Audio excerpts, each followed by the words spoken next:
Students, in this lesson, I will be going over some properties related to similar 3D shapes.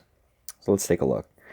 So before I talk about similar 3D shapes, let's maybe recall some of the things that we've talked about regarding similar 2D shapes. So I have here a chart where we've sort of summarized those conclusions from an earlier lesson back in the units involving similar triangles and similar polygons. So let's take a moment and maybe just to recall what those were. So suppose you have a dilation or a scale factor of 1 to k, right? The original is 1, and we're multiplying it by some scale factor of k. How will that impact the perimeter, right? Pause the video to see if you can recall that. The perimeter, it will actually be multiplied by k. So the ratio between the original and the object that's been dilated will also have a ratio of 1 to k. The area between the original and the object dilated will have a ratio of 1 to k squared. And again, if you don't remember this, okay, I encourage you to go back into the unit where this was discussed in the similarity unit. And so if you have an object that's dilated by a factor of 2, 1 to 2, or 1 to 3, you're going to have perimeter of 1 to 2 and 1 to 3, an area of 1 to 4 or 1 to 9, respectively. So let's get to the heart of this lesson here, which is talking about similar 3D figures. Okay. So suppose I have a rectangular prism like this, and what I want to do is I want to dilate this by a factor of 2. Okay, so I've dilated the original by a factor of 2. All the dimensions will be multiplied by a factor of 2. How will this impact the surface area? Well,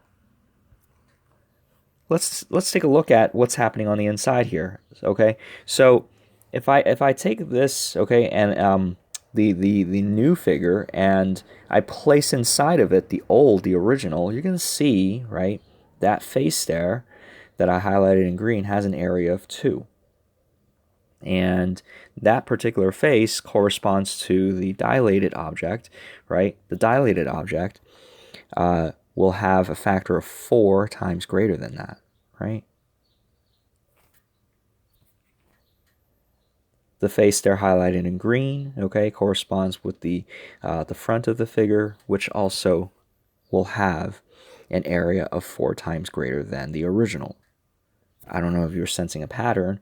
The original object there, for that surface having an area of 6, the new object will have an area of 4 times greater than that. So it is by no surprise that the area will be 4 times greater than the original, right? The surface area. So an object that's dilated by a factor of 2, the surface area will be a factor of 1 to k squared, or 1 to 4. Well, what about the volume, though? So again, if I take this this object here that has been dilated by a factor of 2 and I place inside the original, how many of these can I fit in? Well, I see here I can fit 1, 2, 3, 4, 5, 6, 7, 8.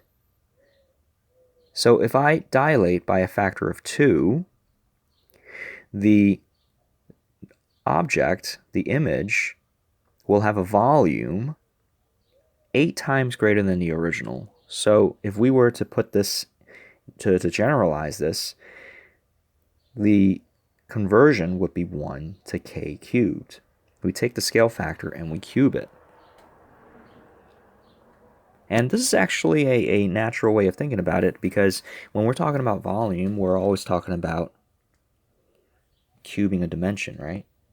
Or cubing a side length. When we're talking about an area, we're always talking about that dimension squared, so it's k squared. That's a neat way of remembering it, right?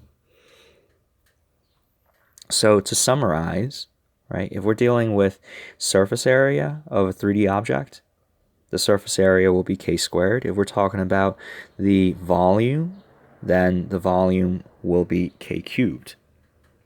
So an object dilated by a factor of 2 or a factor of 3 will have surface area 4 times or 9 times greater than the original, or the volume be 8 times or 27 times greater than the original. Let's talk about some questions where we can apply this concept. So the following dolls are similar. If the height of the largest doll measure 10 inches and the height of the smallest doll measures 2 inches, how many times more paint will be required to paint the large doll than the small doll? So let's consider, again, the scale factor between the small and the large. Right? The small measures 2 inches. The large measures 10 inches. So the scale factor, because these two dolls are similar, because the large doll is 5 times greater than the original, right, than the small, the surface area will be how many times greater than the small? The surface area will be 25 times greater, or in other words, we're going to require 25 times more paint, because it will have 25 times more of greater surface area. What is the volume of the small doll compared with the large doll? Well, the volume of the small doll compared with the volume of the of the large doll, the K, if we're going from large to small, it is 1/5, right? The scale factor is 1/5. If we're talking about the volume, remember we got to cube that scale factor. So it's going to be 1 over 1/25, because 1/5 cubed is 1 over 125. 1 over 125 of this large doll.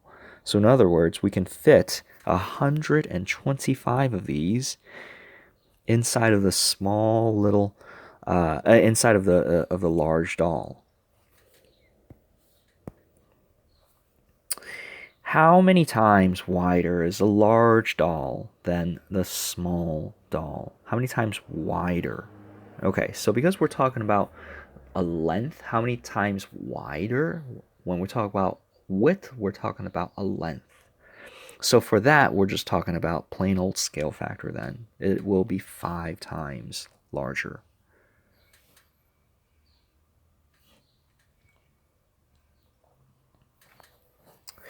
Ben has an aquarium that holds 24 gallons of water. He will be going to college in September. Unfortunately, his room can fit an aquarium that is half the length, width, and height of his aquarium at home. How many gallons of water can this new tank hold? So because the new aquarium, pause the video to see if you can solve this, by the way. Because the new aquarium is a scale factor of 1/2 of the original, the volume of water will be 1/2 cubed of the original, or 1/8 of the original. If it's 1/8 of the original and the original has 24 gallons, then therefore the new fish tank can only hold 3 gallons of water.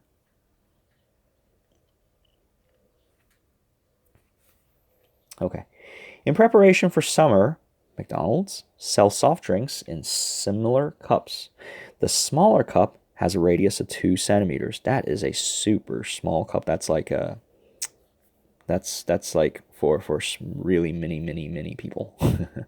While the mega cup has a radius of 6.5 centimeters. How many times more in volume is the mega cup compared to the small cup? So the mega cup's radius is 6.5 compared to the small, which is 2. That means the mega cup will have a scale factor of 3.25 compared to the original. So since we're talking about where we're comparing volume, we are going to take the scale factor and we're going to cube it. 3.25 cubed will be 34 approximately. Or in other words, the megacup will be 34 times greater than the small. That is actually rather comical. Okay, so to the nearest percent, what portion of the area of the megacup's lid is equal to the area of the lid in the small cup? So now we're talking about area, right?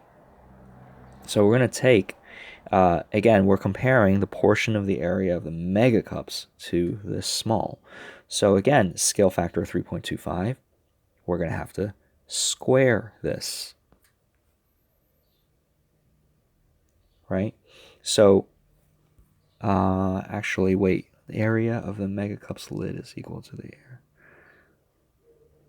I'm sorry, I got this backwards. We're comparing the small to the large. We're comparing the megacup's lid to the area of the lid of the small cup. So that's why it's in reverse.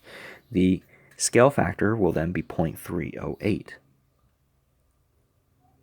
And because we're talking about area, we're going to be squaring that quantity. 0.0947. So that means the small cup will only be roughly 9% of the megacup.